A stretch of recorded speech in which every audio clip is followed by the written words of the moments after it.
Hello guys, मैं सिर्फ लक्ष्य। आप देख रहे हैं अपने यूट्यूब चैनल लक्ष्य स्टडी पॉइंट ब्लॉग्स। और तो स्टार्ट करेंगे नेशनलिज्म इन इंडिया चैप्टर। बहुत ही प्यारा चैप्टर है ये, इसको स्टार्ट करेंगे अपन।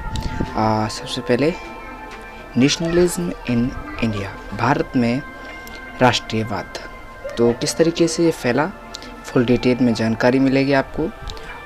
We finish this chapter in 2 and 3 parts. What content we have to study, let's take। तो इस कंटेंट्स इसमें जो हम पढ़ने वाले हैं वो हैं इंट्रोडक्शन है सबसे पहले, उसके बाद फर्स्ट वर्ल्ड वार, खिलाफत एंड नॉन कोऑपरेशन, ठीक है। उसके बाद अपन differing standards beginning the movement and civil disobedience movement, the sense of collective belonging. तो ये सारे आपको टॉपिक्स इसमें देखने मिलेंगे। तो आप लोगों को पता ही होगा नेशनलिज्म इंडिया, जिसने नहीं पढ़ा, बहुत बड़ा चैप्टर है ये, लेकिन हम इसको कोशिश करेंगे कि इसको हम शॉर्ट पार्ट में हम इसको कवर कर लें। तो गाइस शुरू करते हैं इंट्रोडक्शन पार्ट, लेट्स।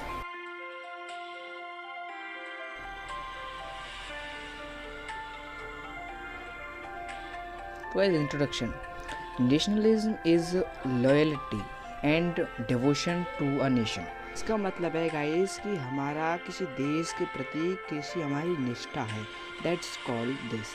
अब guys in this chapter we will pick up the story from the 1920s and the study the non cooperation movement and civil disobedience movement. इन चीज़ों के बारे में पढ़ेंगे 1920s तक, ठीक है। We will learn that how different social groups participated in the movements. और वो जो ये मूवमेंट किए थे, जैसे जो अपना नॉन कॉपरेशन मूवमेंट था, इनमें किस तरीके से लोग बाग अलग अलग सोशल ग्रुप से किस तरीके उन्होंने पार्टिसिपेट किया था। चलिए गाइस स्टार्ट कर लेते हैं फटाफट से नेक्स्ट टॉपिक।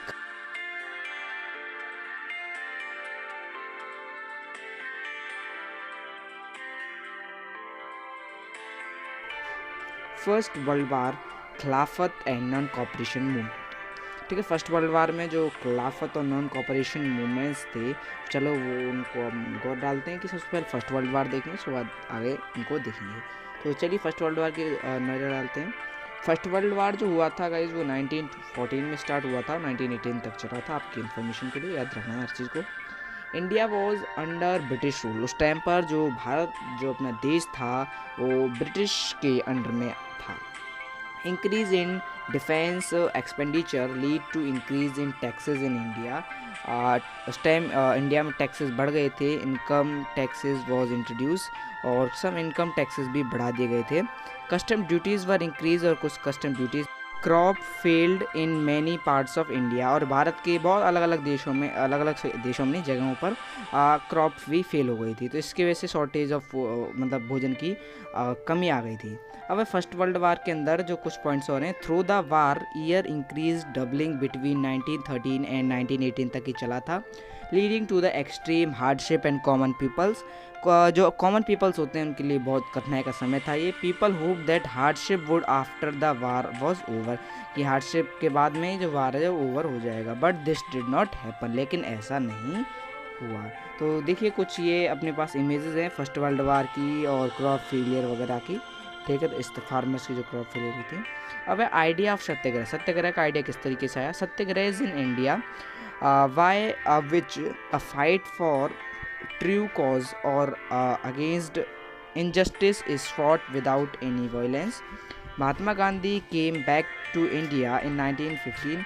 महात्मा गांधी इंडिया में वापस 1915 में आए थे।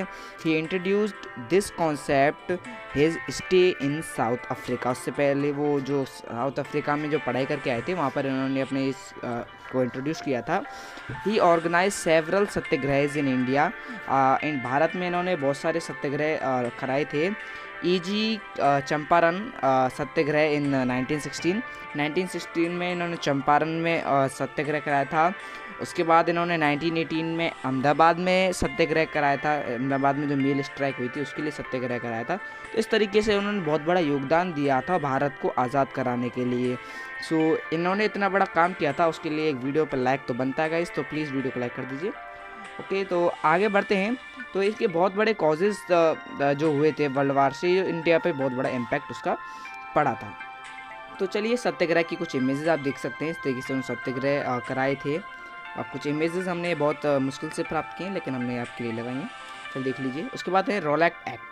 The act authorised the British officer to imprison any Indian political leader for 2 years without any trial.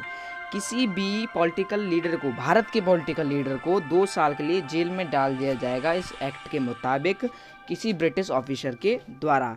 M के गांधी जो थे, अपने जो गांधी जी हैं, came out with Rowlatt satyagraha. Rowlatt act के खिलाफ उन्होंने काम किया 1919 में। शॉप्स वर क्लोज डाउन, उस टाइम शॉप्स बंद हो गई थी और ये पीपल वेंट ऑन स्ट्राइक और पीपल्स स्ट्राइक पर आ गए थे। उसके बाद to crush the movement British government impose material law. इसमें उन्होंने मेटेरियल लॉ लगा दिया था ब्रिटिश गवर्नमेंट ने इस मूवमेंट को तोड़ने के लिए।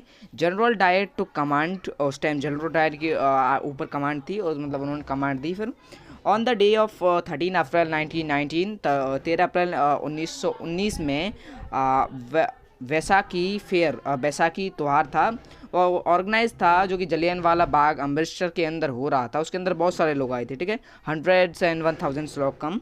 ओके, जनरल डायर ने ऑर्डर दिया कि भाई सारे एग्जिट जो हैं, जो बाहर निकलने के जो गेट्स हैं, सभी को बंद कर दिया जाए, ठीक है। उसने भाई ओपन फायर कर दी, यानी कि कह दिया कि भाई गोलियां चला दो तुम, तो मन करे जितनी गोलियां, खूब अनलिमिटेड गोली थी उनके पास भैया, है ना, ऐसी लग रहा था, तभी वो बोल रहा था अनलिमिटेड गोली चला, खूब ओपन फायर कर दो, ठीक है, क्राउड के ऊपर, ठीक है। हंड्रेड्स ऑफ इंडियन डाइड, यानी कि हंड्रेड्स एंड 100 लोग मिनिमम है, ये मैक्सिमम नहीं मिनिमम है, कम से कम 100 लोग तो मर ही गए थे। India started to attack the government buildings.